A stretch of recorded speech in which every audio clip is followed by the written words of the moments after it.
This is a really scary story that happened to me. I was driving home from visiting family out of state. It was late and I was tired, but I had to keep going. The road stretched out before me like a black ribbon, and the only sound was the hum of my car engine. I never could listen to music while driving. I find it too distracting. I was lost in my thoughts when I saw a gas station up ahead. I decided to pull over and get some coffee and snacks to help me stay awake. As I stepped out of the car, I felt a chill in the air. The gas station was small and isolated, with a flickering neon sign that read "Open 24/7". I walked inside and I was immediately hit with the smell of gasoline and cigarettes. The store was dimly lit with only a few fluorescent lights buzzing overhead. There was a man standing at the counter with greasy hair and a stained t-shirt. He looked up as I walked in and his eyes seemed to follow me as I made my way to the coffee machine.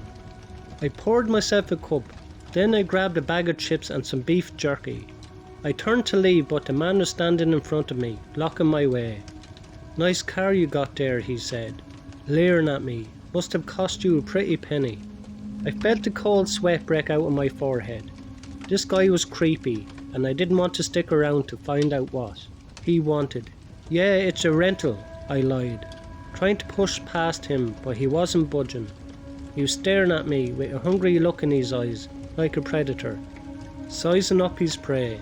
"You know I could help you out," he said, leaning closer. "I know a shortcut that will get you home faster." That guy was really scaring me at this point. Something about him made my skin crawl. I never even told him where I was going, so how could he know if there was a shortcut? "Sorry, not interested," I said, but he wasn't taking no for an answer. He reached out and grabbed my arm, pulling me closer to him. I could smell the stench off his breath, and I felt bile rising in my throat. "Come on, man," he hissed. "Don't be like that. Let me help you out." I yanked my arm away and stumbled backwards. I could hear him laughing behind me as I ran out of the store and jumped into my car. I peeled out of that parking lot and back onto the highway. I was almost crying, but as I glanced at my rear view mirror, I saw the man coming out of the gas station and getting into his own car. He was following me. I tried to lose him, taking sharp turns and weaving in and out of traffic, but he was right behind me. His headlights were glaring in my mirror like the eyes of a demon. Suddenly he swerved towards me, trying to run me off the road. I felt my car spin out of control and I braced myself for impact. But somehow I managed to regain control and sped away from him. I didn't stop until I reached a small motel on the outskirts of town.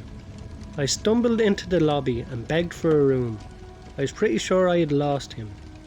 The clerk looked me over with a suspicious eye, but eventually gave me a key and pointed me towards my room.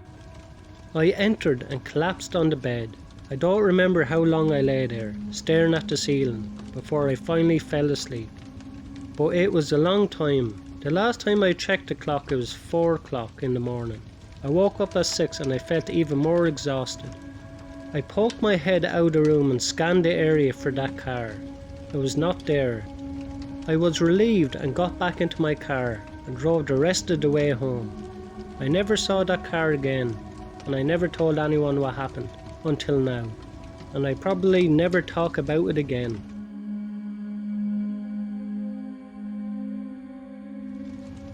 I began working at a gas station during the last year of high school.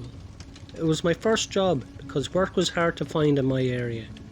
Many of my friends were still not able to find work even after we graduated, so I was pretty happy to get the job, even though the pay was low.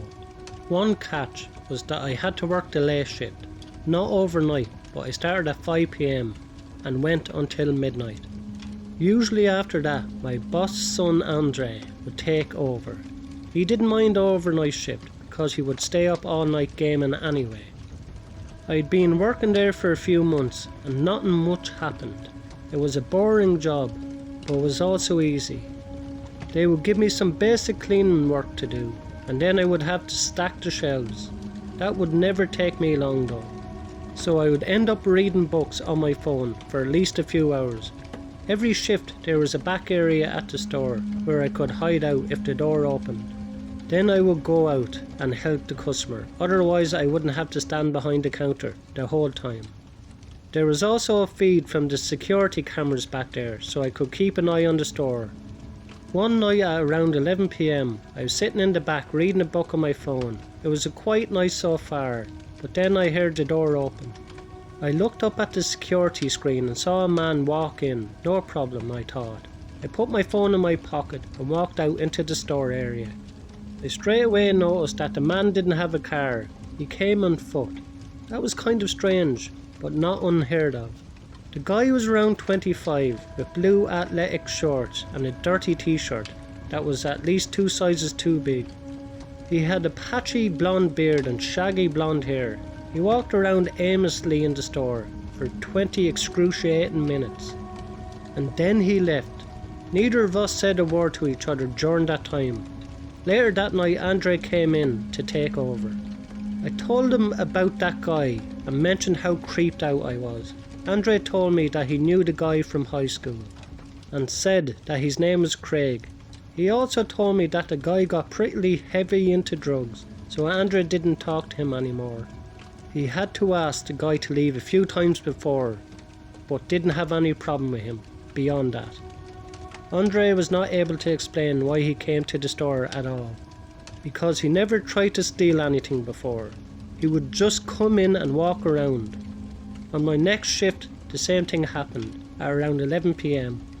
That same guy, Craig, came in and loitered for about 20 minutes to a half hour. Then he left without saying a word. It was creepy as hell, and I wanted him to leave. I thought that if I kicked him out, though, he might get angry and try something, so I never did anything. When I traded off with Andre, I told him about Craig again. He didn't have any answers for me. He said I should just ignore it because the guy was probably harmless.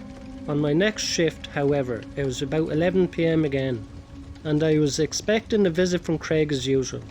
I was out in the aisles, stocking some shelves, when the door opened. This time 2 guys walked into the store. They were both wearing full masks covering their faces, but I was pretty sure one of them was Craig. The other guy was bigger, at least 6'2", and huge. He wore a black jacket and black pants. As soon as I laid eyes on these guys, I knew I was in trouble. I should mention that it was before lockdown, so masks were not normal at all. They didn't waste any time. Both men walked over to me. The larger one pulled out a gun. If I was behind the counter, then I would have been able to trip the alarm. But I was steps away, which might as well have been miles. They forced me to the register and made me give them all the money, which I would estimate was at least $300. The big guy then demanded my phone. As soon as I gave it to him, he smashed it on the floor right in front of me. After that, they looted the store for a few minutes and then left. As soon as they did, I hit the alarm and waited for the police.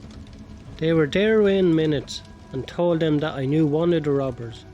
Andre came in and gave him a full description of Craig, including his last name. He was arrested that night, and I heard he gave up his accomplice within minutes. Both of them did time in jail for what they did to me. The most messed up thing is that they got out, and I still see Craig around town. One time he even tried to talk to me, as if we were friends. I told the guy to fuck off, and I hope I never see him again.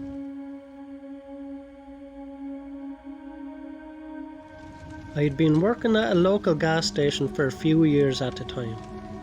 It was the job I had throughout high school and after graduation. I kept it for a year or two while I was figuring out some things. I started doing the night shift when I no longer needed to get up for school.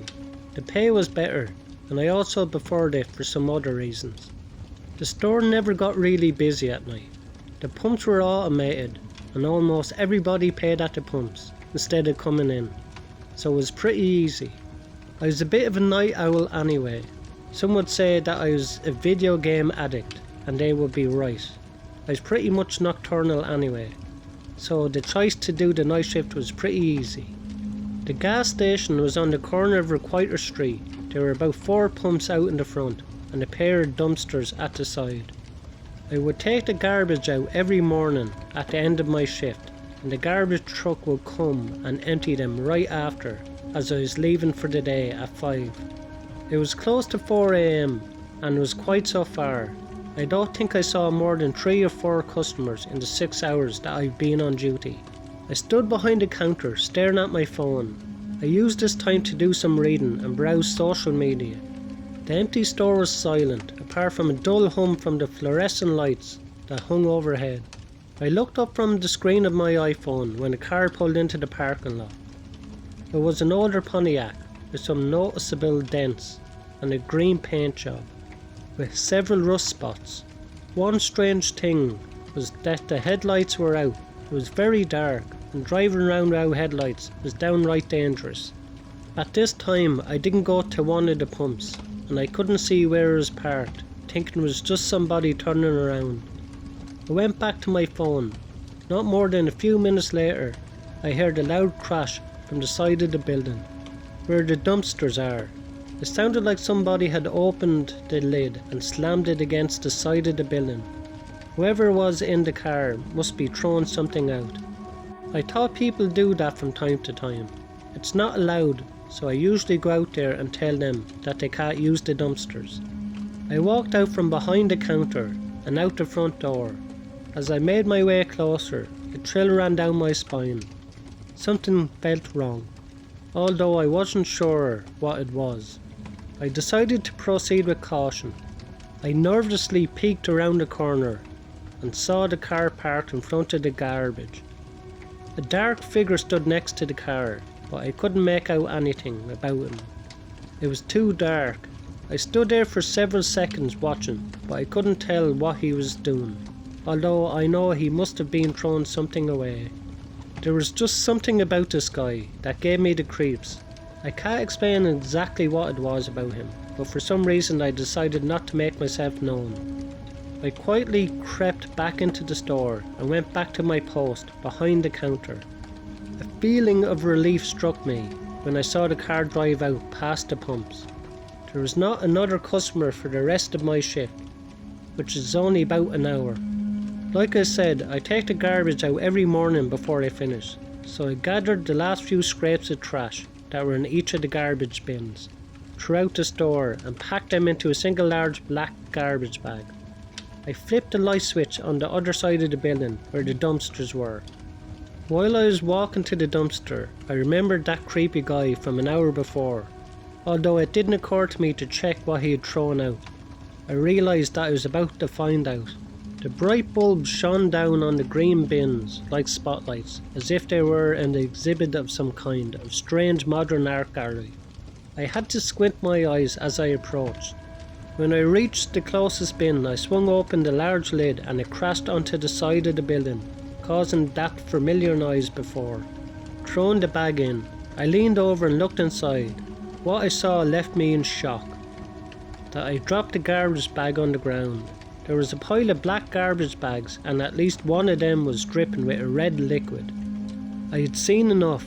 I ran into the store and locked the door, then hid behind the counter. I frantically called 911 and told the operator everything, my hands shaking so much that I could barely hold the phone. The police arrived quickly after, and sure enough, there was a body that was in the dumpster.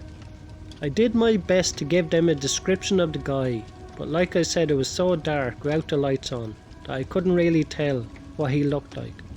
I was however able to give them a description of the car, and based on that they were able to track the guy down and arrest him.